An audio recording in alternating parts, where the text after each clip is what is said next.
हाँ दोस्तों, वो वापस आ चुका है। दुनिया का सबसे शांत, सबसे ताकतवर और सबसे गंजा हीरो।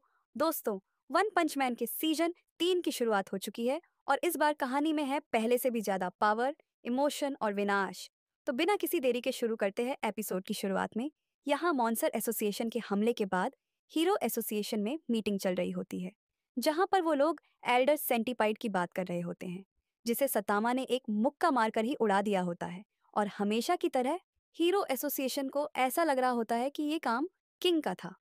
तब वो लोग सिल्वर फेंक के बारे में भी बात करने लगते हैं, क्योंकि वो हीरो हंटर गारो को नहीं पकड़ पाया होता है, जिस वजह से उन्हें डर होता है कि अगर गारो ऐसे हीरोज पे हमला करता रहा तो हीरो एसोसिएशन को बहुत ज्यादा प्रॉब्लम हो सकती है। अब हम गारू को एक ह्यूमन नहीं मान सकते, क्योंकि अब वो एक मॉन्स्टर बन चुका है। तो इसलिए जब वो अगली बार सामने आएगा तो हम उसे ड्रैगन लेवल थ्रेट घोषित कर देंगे और एक इमरजेंसी अलर्ट फैला देंगे, ताकि उसे रोका जा सके। तब कुछ लोगों को यह आइडिया पसंद नहीं आ रहा होता और उन्हें लग रहा होता है कि एस क्लास हीरोज तो गारो को रोक ही लेंगे। पर सिच को पता होता है कि गारो एस क्लास पर भी कितना भारी पड़ सकता है। वैसे यह बहुत बुरी बात है कि सिल्वर फेंकू को नहीं मार पाया, पर उसने उसे काफी ज्यादा इंजर्ड कर दिया है, जिसका मतलब वो अब मॉन्स्टर एसोसिएशन का साथ नहीं दे सकता। तो हम इसलिए इसे जीत मान सकते हैं। तो हीरो एसोसिएशन का एक member top S class hero blast को बुलाने की बात करने लगता है, क्योंकि ब्लास्ट ने अभी तक कुछ भी नहीं किया होता। पर सेज इस चीज के लिए मना करने लगता है, क्योंकि ब्लास्ट सिर्फ अपनी मर्जी से हीरो का काम करता है, जिस वजह से उसे कोई भी ऑर्डर नहीं दे सकता। और ऊपर से उसकी आइडेंटिटी को भी सीक्रेट रखा गया है, क्योंकि वह इस ट्रीटमेंट के काबिल है। पर अगर ह्यूमैनिटी को उसकी जरूरत पड़ेगी तो वह जरूर आएगा।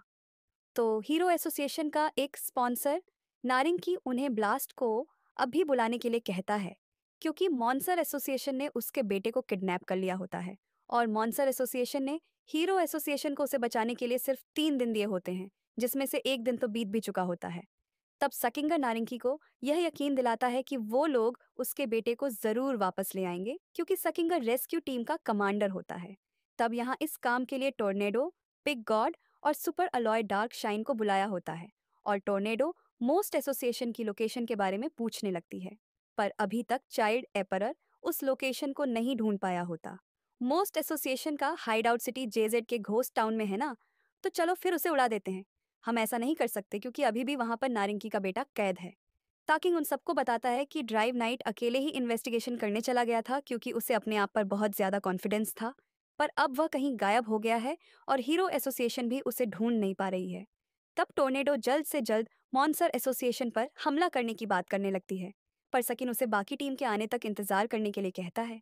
तब यहाँ टॉमिक समुराय भी टीम में ज्वाइन होने के लिए आ जाता है और हम देखते हैं वो अपनी टीम के साथ माउंटेन्स और केव्स के अंदर मॉन्स्टर एसोसिएशन का हाइड आउट ढूंढ रहा होता है।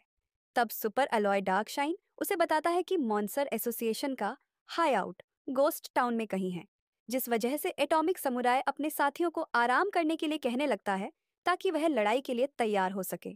तब वहां पर क्लास एक का टॉप हीरो मिस्टर हैंडसम आ जाता है, जो कि एटॉमिक की बात सुनकर उसे समझाने लगता है कि वो लोग पिकनिक पर नहीं आए हैं, और उन पर इल्जाम लगाने लगता है कि अगर उनकी इग्नोरेंस की वजह से वो बच्चा मर गया तो क्या वो लोग अपने आप को मार डालेंगे।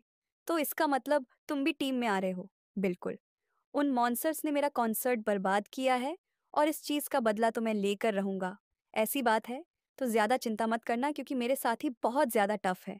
तो इसलिए ये तुम्हें तब बचा लेंगे जब तुम मुसीबत में होगे। क्या तुम मजाक कर रहे हो? लगता है तुम्हें अभी भी मेरी लड़ाई की कॉम्बैक्ट स्किल्स पर भरोसा नहीं है। मैं क्लास ए में इसलिए रुका हुआ हूँ क्योंकि वहां से सब कुछ चलाना बहुत ज्यादा आसान है, और वैसे भी मैं क्लास एस में कभी भी जा सकता हूँ। लगता है तुम जैसे बेवकूफ को पता नहीं है कि मैं तुमसे ज्यादा ताकतवर हूँ। तो यह सुनते ही एटॉमिक समुराय गुस्सा करने लगता है और हम यहाँ पर एस क्लास हीरो पूरी पूरी प्रिजनर को देखते हैं, जिसे वार्डन ने आजाद छोड़ दिया होता है। और पूरी पूरी प्रिजनर को इसके बारे में कुछ समझ नहीं आ रहा होता। तब वार्डन उसे समझाता है कि वहां के प्रिजनर्स पर एक कैट लाइक मॉन्स्टर ने हमला कर दिया था, जिस वजह से बहुत सारे प्रिजनर्स और ऑफिसर्स ने जान खोई है। तो इसीलिए वह चाहता है कि अब पूरी पूरी प्रिजनर्स अपने हीरो का फर्ज निभाए और उनका बदला ले। तब पूरी पूरी प्रिजनर इस बात के लिए तैयार हो जाता है, और वहां से जाने से पहले एक प्रिजनर उसे एक प्यारा सा स्वेटर देता है, जिसे पाकर वह बहुत खुश हो जाता है। तब हम चाइल्ड एप्रल को देखते हैं, जिसे अभी भी मॉन्स्टर एसोसिएशन के अड्डे के बारे में पता नहीं लगा होता, और वो वहां पर मौजूद सभी लोगों को बाहर भेज देता है ताकि वो मैट नाइट से बात कर सके। तब वो मेटल नाइट से पूछने लगता है कि आखिरकार वो उन्हें हाइड आउट के बारे में क्यों नहीं बता रहा है, क्योंकि उसे पूरा यकीन है कि मैटलाइन ने अब तक हाइड आउट को ढूंढ लिया होगा। मैं तुम लोगों को इसलिए कुछ नहीं बता रहा हूँ क्योंकि अगर तुम लोग वहां पर जाओगे तो उस बच्चे के साथ साथ तुम लोग भी मारे जाओगे। अगर ऐसी बात है तो तुम भी हमारे साथ चल सकते हो। आखिरकार तुम्हें किस बात का डर लग रहा है? क्या तुम्हारी मेंटल बॉडी डिस्ट्रॉय हो चुकी है? आखिरकार किस मॉन्स्टर ने ऐसा किया है? वो कोई मामूली मॉन्स्टर नहीं है बल्कि मॉन्स्टर किंग और रोची है। उसने मेरी बॉडी को एक ही स्ट्राइक में तबाह कर दिया और सेल्फ डिस्ट्रक्शन डिवाइस को भी डिसेबल कर दिया। मैं मॉन्स्टर एसोसिएशन से नहीं डर रहा हूँ, बल्कि मैं उन पीवल पावर्स से डर रहा हूँ जो कि ह्यूमैनिटी के कमज़ोर होने का इंतज़ार कर रही हैं ताकि वह हम पर कब्जा कर सके। तो इसलिए तुम्हें अब किसी पर विश्वास नहीं करना है और अपनी स्ट्रेंथ को बचाकर सही टाइम आने पर उसका इस्तेमाल करना है। तारिंकी को हीरो एसोसिएशन पर भरोसा नहीं रहा होता, जिस वजह से वह अपनी सिक्योरिटी फोर्स को स्पेशल बैटल सूट्स पहना देता है, जिनकी पावर किसी भी प्रोफेशनल हीरो के जितनी होती है, और तब वह अपनी टीम को अपने बेटे को वापस लेने भेज देते हैं। तब यहाँ जॉम्बी मैन सिटी जेड में मौसे एसोसिएशन के अड्डे को ढूंढ रहा होता है और यहाँ ब्लजार्ड सतामा के घर जा रही होती है क्योंकि उसकी बहन टोर्नेडो ने उसके अड्डे को उड़ा दिया होता है। तो इसलिए वो वहाँ पर मीटिंग करने जाती है और वो वहाँ जाकर देखती है कि वहाँ पर किंग जेनोस, सतामा, सिल्वरफिंग और डेथविंग वहाँ पर मौजूद होते हैं। और वो सभी लोग इतना बेफिक्र होकर बैठे होते हैं जैसे कि बाहर कुछ हो ही नहीं रहा होता, जिस वजह से बेचारी ब्लजार्ड को कुछ समझ नहीं आ रहा होता। और सतामा उससे वहाँ आने का कारण पूछने लगता है। क्या तुम मजाक कर रहे हो? ये एक इमरजेंसी सिचुएशन है। मेरी पूरी टीम तबाह हो चुकी है और मॉन्सर एसोसिएशन भी बहुत ज़्यादा खतरनाक है। और तुम यहाँ पर बैठे गेम खेल रहे हो। क्या तुम्हें कोई आइडिया भी है कि बाहर चल क्या रहा है? तो सतामा को इससे कोई फर्क नहीं पड़ता और वह आराम से लेट जाते हैं। तब जेनोस ब्लिजार्ड को शांत रहने के लिए कहता है और उसे बताता है कि वो वहां पर एक बड़े दुश्मन से लड़कर आराम करने आए हैं ताकि वो अगली लड़ाई के लिए तैयार हो सके। तब लज्जा राड को सभी की सिचुएशन के बारे में समझ में आ जाता है, पर उसे सतामा के ऊपर कोई खरोच दिखाई नहीं दे रही होती। इस वजह से उसे समझ नहीं आ रहा होता कि आखिरकार इतनी खतरनाक सिचुएशन के बावजूद वो इतना शांत कैसे रह सकता है। तब उसे लगने लगता है कि शायद सतामा अपने डर को छुपा रहा है, जिस वजह से वो सतामा से इसके बारे में पूछने लगती है। पर सतामा को इससे सच में कोई फर्क नहीं पड़ रहा होता, जिस वजह से ब्लिजार्ड आंख बबूला होने लगती है और सतामा को स्ट्रेटजी मीटिंग रखने के लिए कहती है। तब ब्लिजार्ड को पता चलता है कि उन सभी के ट्रांसमीटर्स टूट चुके हैं, जिस वजह से उन्हें नहीं पता कि हीरो एसोसिएशन में चल क्या रहा है। तब वो सबको बताती है कि मोस्ट एसोसिएशन में लड़ाई स्टार्ट होने वाली है और वहाँ की सिचुएशन से उसे पता चलता है कि सिर्फ वो और सतामा ही बचे हैं जो लड़ सकते हैं, क्योंकि बाकी सबकी हालत बहुत ज़्यादा बुरी होती है और किंग तो पहले खिसकने का प्लान बना रहा होता है। तबलजार्ड सतामा को उसके साथ मिलकर कुछ करने के लिए कहने लगती है, क्योंकि अगर बी क्लास हीरोज इस टाइम हीरो एसोसिएशन का साथ देंगे तो फ्यूचर इवैल्यूएशन में उनकी छवि अच्छी हो सकती है, जिस वजह से वो सभी लोग मॉन्स्टर्स के बारे में बात करने लगते हैं। और सिल्वर फेंग को यह डर लग रहा होता है कि कहीं गारो मॉन्स्टर्स के साथ हाथ ना मिला ले। तो सतामा ने भी हीरो हंटर के बारे में सुना होता है, पर उसे इस बात से बहुत ज्यादा गुस्सा आता है कि गारो ने उसे अपना टारगेट नहीं बनाया होता, और उसे लगने लगता है कि इसका रीजन शायद ये है क्योंकि उसका हीरो नेम केप्ड बॉडी है, जिस वजह से वह अपने सूट को पहन लेता है ताकि वह गारू से इस चीज का बदला ले सके और वापस आते हुए सब्जी ला सके। तब बेचारी ब्लिजार्ड फिर से अकेले रह जाती है और वह इस बार भी सतामा और उसके क्रू को अपनी गैंग में जॉय नहीं करवा पाती है। तब यहाँ गारू को होश आ जाता है और मॉन्सर्स ने उसके जख्मों पर पट्टी बांध दी होती है।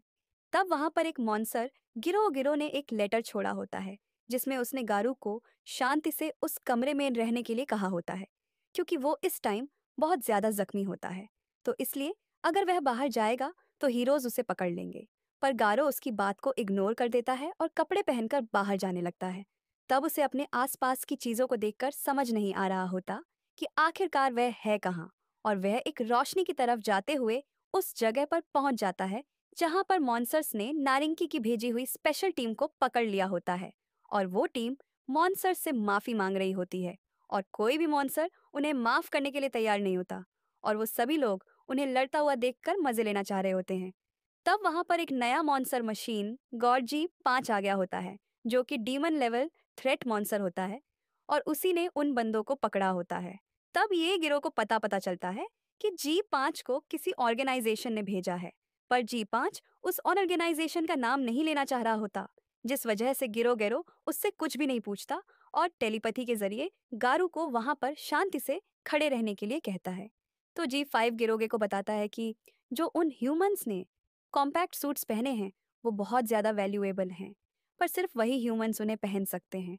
तो इसका मतलब अगर वो लोग उन्हें जिंदा रखेंगे तो वो उन्हें प्यादों की तरह यूज़ कर सकते हैं, जिस वजह से गेरोगे को यह आइडिया काफ़ी अच्छा लगता है।